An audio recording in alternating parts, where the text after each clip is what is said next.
Bu mezarlık değil ha. Tamam çekin. Gazi, cumhur bekle. Gazi.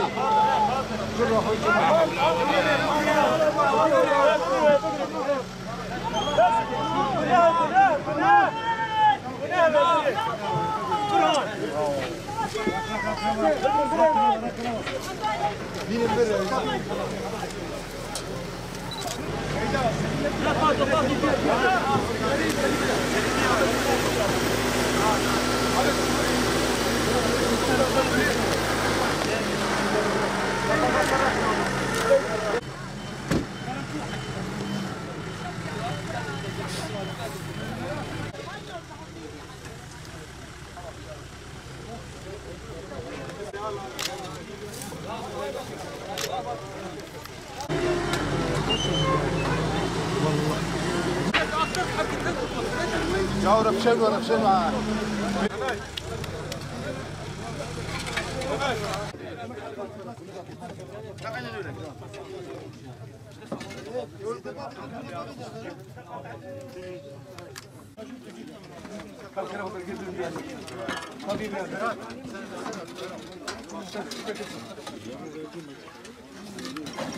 Can yoldaşımız, arkadaşımızdı. Çok samimi arkadaşımızdı.